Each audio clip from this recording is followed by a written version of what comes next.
An American short story in special English. Today's story is called An Occurrence at Owl Creek Bridge. It was written by Ambrose Bierce. The occurrence, or event, in our story takes place during the War of the 1860s between the American states of the North and the states of the South. A group of soldiers is hanging a Southern farm owner for trying to stop Northern military movements across the Owl Creek Bridge. In the last moments of his life, the Southern prisoner dreams he has escaped, and everything that happens in the story is really only the work of the prisoner's brain just before he dies. Now, our story.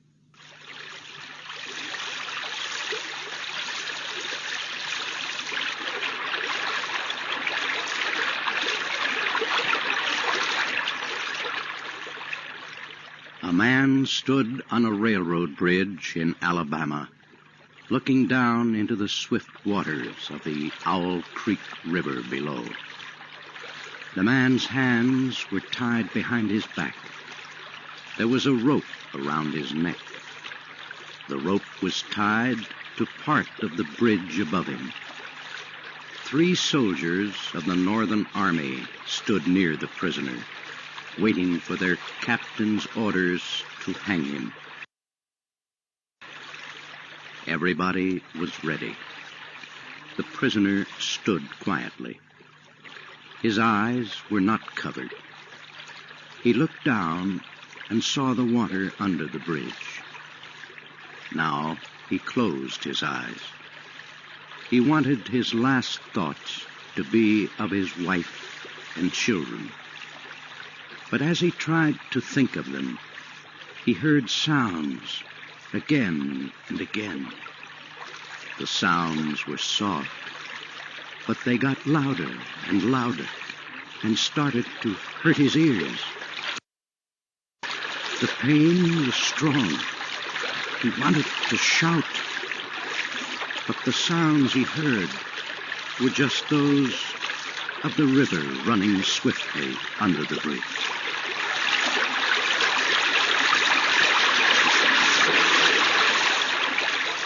The prisoner quickly opened his eyes and looked at the water. If I could only free my hands, he thought, then I could get the rope off my neck and jump into the river. I could swim under the water and escape the fire of their guns.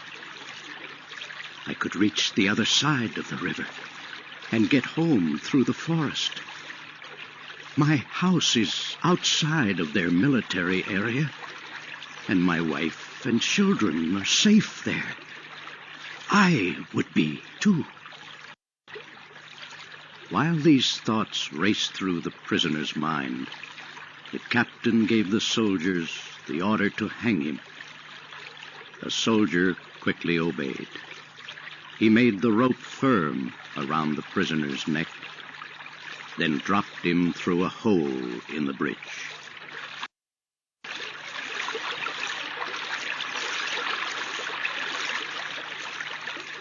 As the prisoner fell, everything seemed black and empty. But then he felt a sharp pain in his neck and could not breathe.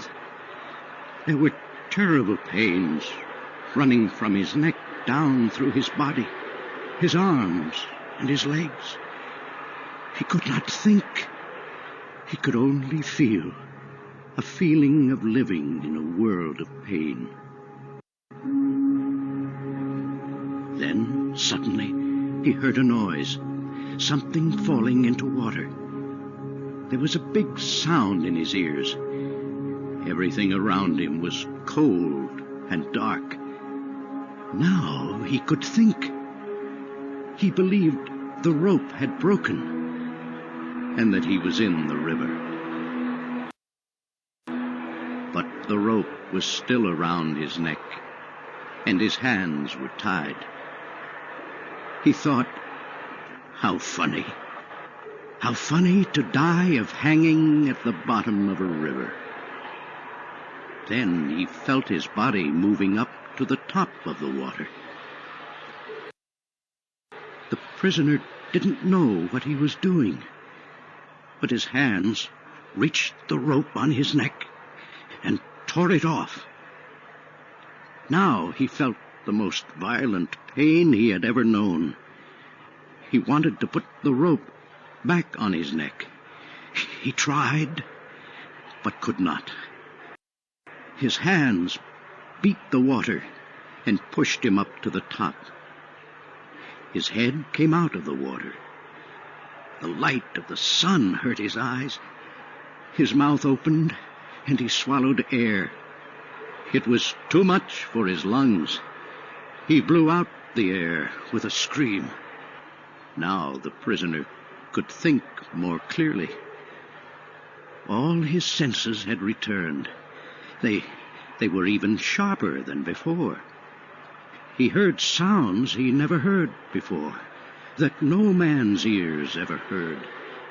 The flying wings of small insects, the movement of a fish. His eyes saw more than just the trees along the river. They saw every leaf on the trees, and they saw the thin lines in the leaves. And he saw the bridge, with the wall at one end. He saw the soldiers and the captain on the bridge. They shouted, and they pointed at him. They looked like giant monsters. As he looked, he heard gunfire. Something hit the water near his head.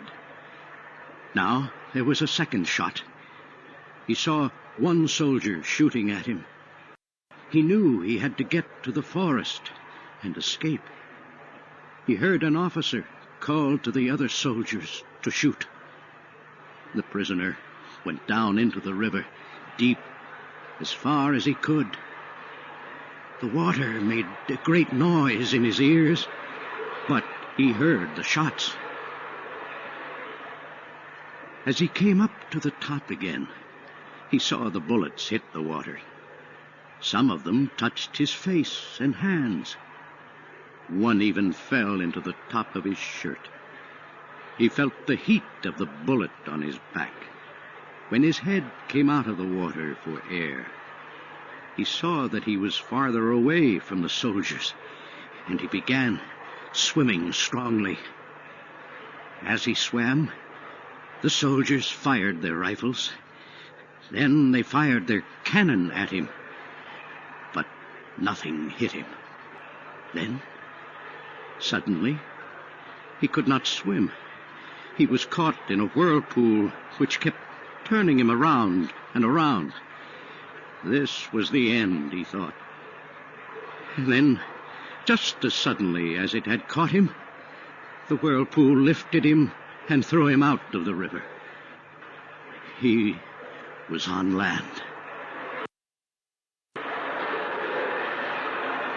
He kissed the ground. He looked around him. There was a pink light in the air. The wind seemed to make music as it blew through the trees. He wanted to stay there, but the cannon fired again, and he heard the bullets above his head. He got up and ran into the forest. At last, he found a road toward his house. It was a wide, straight road. Yet it looked like a road that never had any travelers on it. No farms, no houses on its sides. Only tall, black trees. In the tall, black trees, the prisoner heard strange voices. Some of them spoke in words that he could not understand. His neck began to hurt. When he touched it, it felt very large and his eyes hurt so much that he could not close them. His feet moved, but he could not feel the road.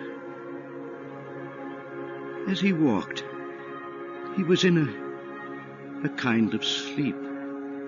Now half awake, half asleep, he found himself at the door of his house. His lovely wife ran to him. Ah, at last.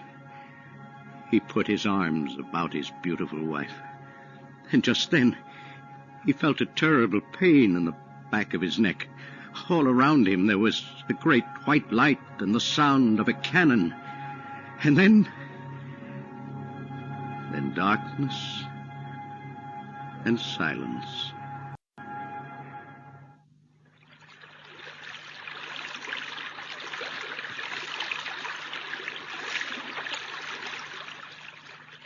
The prisoner was dead. His neck was broken. His body hung at the end of a rope. It kept swinging from side to side, swinging gently under a hole in Owl Creek Bridge.